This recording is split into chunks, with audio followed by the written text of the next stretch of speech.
नर्मदे हर। नर्मदा मैया की परिक्रमा करते समय चार लाइनें बार बार मन में आती है कि कट रहा है मेरा सफ़र, कि कट रहा है मेरा सफ़र बस इसी सहारे पर, कि कट रहा है मेरा सफ़र बस इसी सहारे पर, कि खड़ी है मैया तू वहाँ सामने किनारे पर, कि खड़ी है मैया तू वहाँ सामने किनारे पर। और परिक्रमा करते समय हर पल ऐसा लगता है मानो मैया हमारे सामने खड़ी हो। किसी न किसी रूप में मैया हमें दर्शन देने के लिए आ जाती है और उसके दर्शन पाकर हम धन्य हो जाते हैं। आपने देखा कि किस प्रकार हमने भूतनाथ पर एक दिन विश्राम किया। स्वयं भूतनाथ की अद्भुत आरती का हमने लाभ लिया। उस आरती के पलों को हमने अपने दिल में संजोया। भूतनाथ में विचरते हुए नीलगाय, मोर और कई अन्य पंछियों को निहारते हुए उनके साथ बिताए हुए पल हमने अपने हृदय में बसा लिए।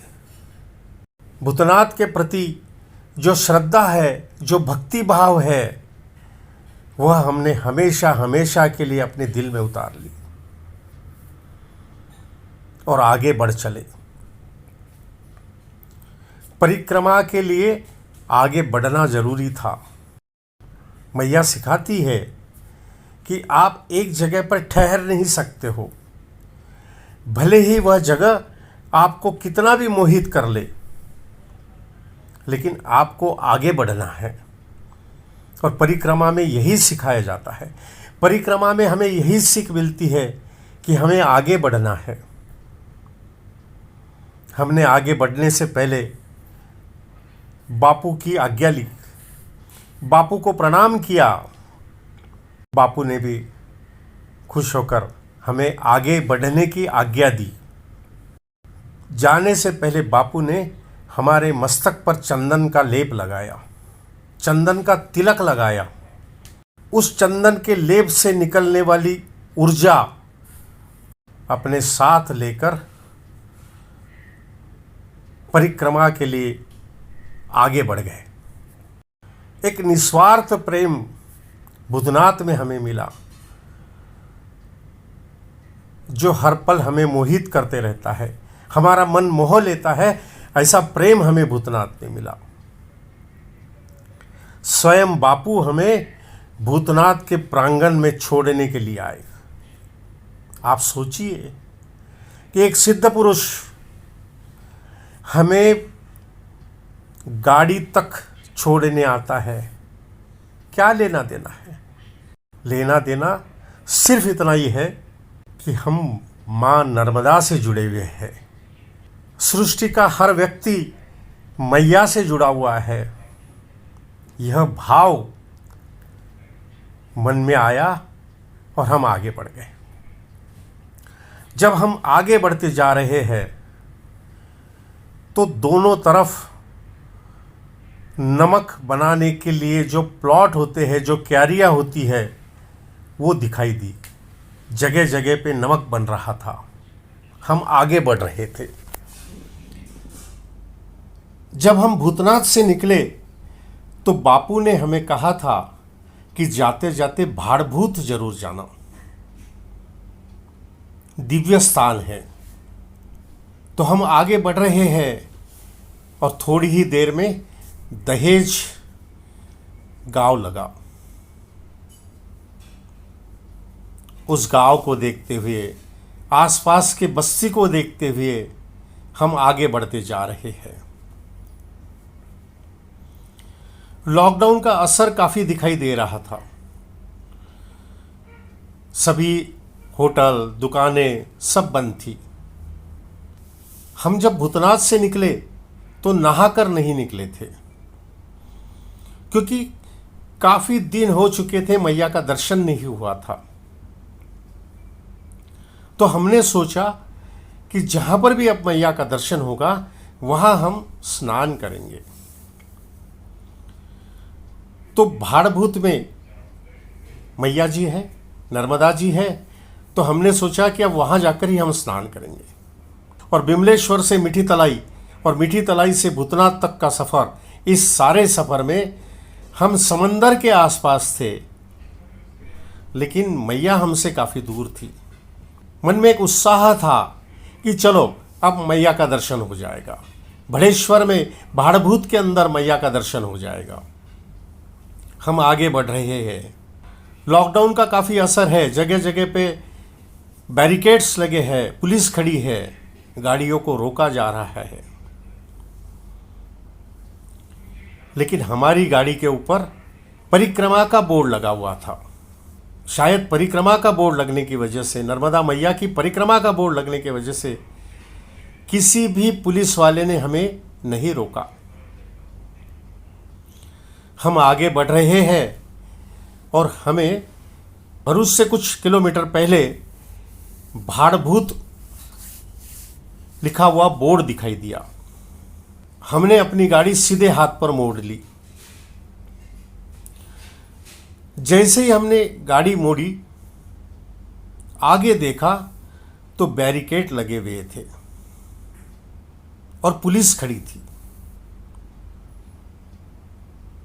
मन में आशंका आ गई कि शायद हम भाड़भूत नहीं जा पाएंगे, शायद पुलिस हमें आगे नहीं जाने देगी,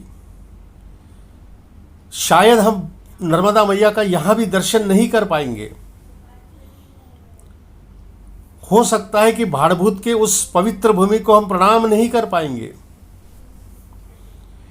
मन में कई सवाल खड़े हो रहे थे और उन सवालों के घेरे में हम गाड़ी को धीरे धीरे आगे ले गए।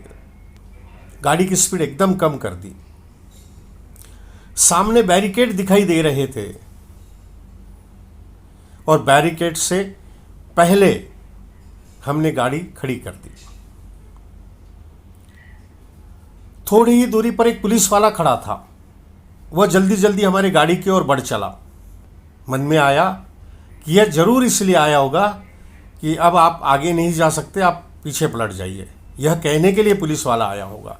या हो सकता है कि पुलिस वाला हमें कहे कि आप इधर कहाँ जा रहे हो, कुछ भी हो सकता है। पुलिस वाला तेज कदमों से हमारे गाड़ी की ओर आ रहा था। हम उसकी ओर देखे जा रहे थे और पुलिस वाला हमारे गाड़ी के पास आया और गाड़ी के बगल से सीधा बैरिकेड की ओर चला गया। हम उसकी ओर देखते रह गए।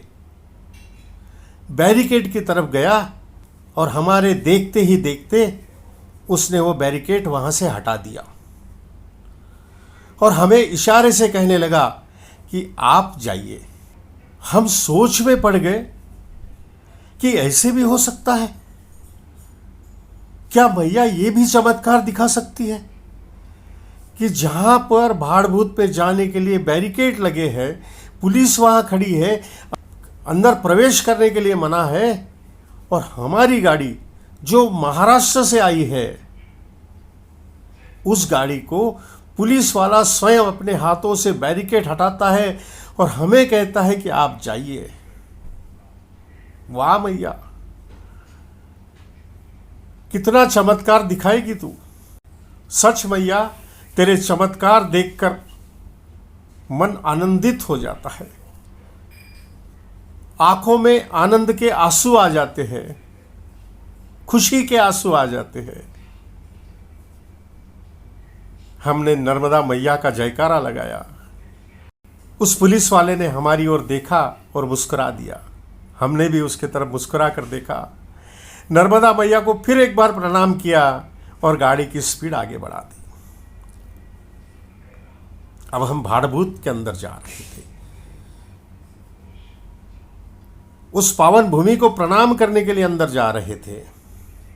उस गांव में अंदर ही अंदर से हम भाड़भूत मंदिर की ओर, बड़ेश्वर मंदिर की ओर चल पड़े। थोड़े ही दूर पर गए तो सामने में मंदिर का कलश दिखाई दिया। मंदिर के पास जाकर हमने गाड़ी खड़ी की। सामने देखा तो नर्मदा मैया का विशाल पात्र। काफ़ी देर तक मैया को निहारते रहे, काफ़ी देर तक मैया को देखते रहे कि मैया काफ़ी दिनों के बाद आपके दर्शन हुए हैं। वहीं से खड़े खड़े हमने प्रणाम किया, नर्मदा मैया को प्रणाम किया।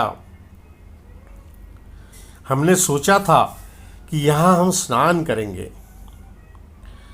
लेकिन वहाँ कुछ लोग नर्मदा मैया से रेत निकाल रहे थे, इसलिए पानी काफ़ी मटमैला हो चुका था।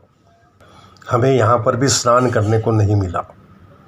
ठीक है, जैसे मैया की इच्छा। और हम मंदिर की ओर बढ़ चले।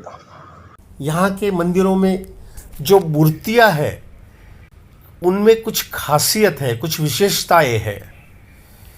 काफ़ी मूर्तियों की आँखों में एक अलग प्रकार की चमक है, एक अलग प्रकार का भाव है। और आप देखिए किस प्रकार के भाव उनके आंखों में दिखाई देते हैं। कुछ मूर्तियों की आंखें नीले कलर की है, तो कुछ मूर्तियों की आंखें ब्राउन कलर की है। बड़ा सुंदर मंदिर, बहुत अच्छा लगा। यहाँ परिक्रमा वासियों को रुकने की और उनके भोजन की व्यवस्था यहाँ पर है। काफ़ी अच्छा आश्रम बना हुआ है। यहाँ पर नर्मदा मैया का मंदिर है, राम लक्ष्मण और जानकी का मंदिर है, माता रानी का मंदिर है।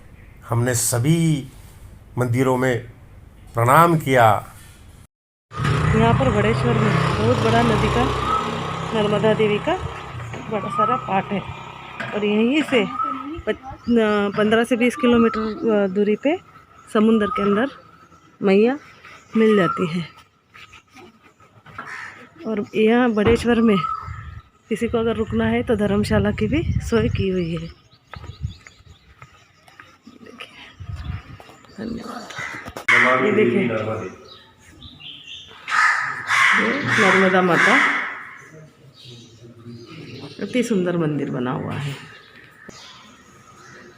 नर्मदे हर तीनों प्रतिमा जो है, तीनों प्रतिमाएं अलग अलग है।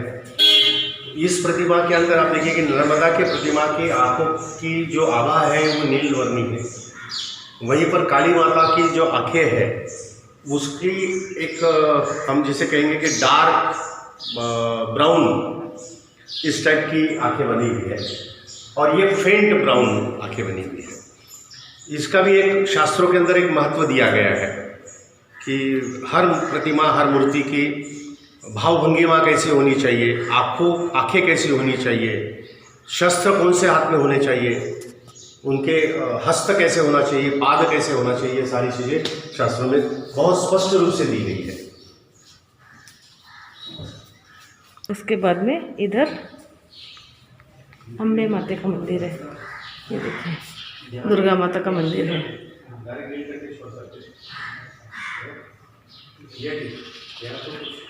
वैसे ही यहाँ पर है ना रुकने की भी सोई की हुई है। बाजू में अगर कोई रुकना चाहे तो धर्मशाला भी है, चाहे तो रुक सकते हैं।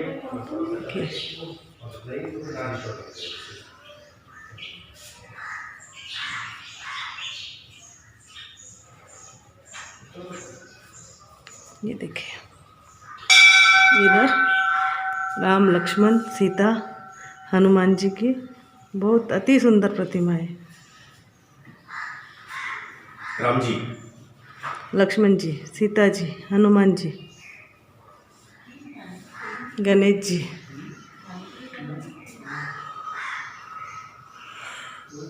और ये साईं बाबा।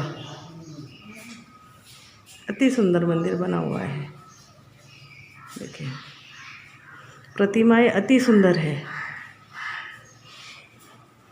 ऐसा लगता है मानो अभी बोल पड़ेंगे। सुंदर प्रतिमा, श्री राम, प्रभु श्री राम जानकी माँ, लक्ष्मण जी। और आप देखिए कि इस प्रतिमाओं के अंदर नीलवर्णी आंखें हैं इनकी। तो यह एक विशेषता होती है हर मूर्ति के अंदर कि आंखों के नील वर्ण होने की वजह से जो एक आभा होती है, जो एक तेज होता है, वह और ज़्यादा प्रतिमाओं के मुखमंडल पर उभर कर आता है। इस तरीके की ये यहाँ पर आंखें बनाई गई हैं, नीलवर्णी आंखें। भाड़भूत यह एक बहुत पावन तीर्थ क्षेत्र है जहाँ पर हर 18 साल में एक बार अर्ध कुंभ मेला लगता है, जहाँ पर बहुत बड़ी संख्या में श्रद्धालुगण यहाँ आते हैं। इसके अलावा 2017 में यहाँ पर भाड़भूत प्रोजेक्ट का भी शिलान्यास प्रधानमंत्री श्री नरेंद्र मोदी जी के हाथों से हुआ है। असल में भाड़भूत यह जो स्थान है वह समंदर से काफ़ी करीब है, इसीलिए नर्मदा जी के मीठे जल में समंदर का खारा पानी और भाटे के साथ आता है। तो इस खारे पानी को रोकने के लिए यहाँ पर भाड़भूत बैरेज नाम से प्रोजेक्ट बनाया जा रहा है, ताकि बहुत बड़ा बांध बने और मीठा पानी यहाँ पर स्टोर हो, इस सारे एरिया को मीठा पानी मिले, दहेज MIDC को मीठा पानी मिले। यह इसके पीछे का एक बहुत बड़ा रीज़न है। आपसे निवेदन है कि इस पावन स्थली पर ज़रूर आइए और इस पावन स्थली के दर्शन ज़रूर करिए। यहाँ पर बड़ेश्वर महादेव जी का मंदिर लॉकडाउन के वजह से बंद था, तो हम दर्शन नहीं कर पाए। इस पवित्र स्थल को हमने प्रणाम किया और आगे नीलकंठेश्वर महादेव भरूच के लिए निकल पड़े। अगला वीडियो आप ज़रूर देखिए, और अगर आपको हमारे वीडियो पसंद आते हैं तो आपसे निवेदन है कि कृपया सब्सक्राइब करें, कमेंट करें, लाइक करें, शेयर करिए और कॉल करिए। नर्मदे हर।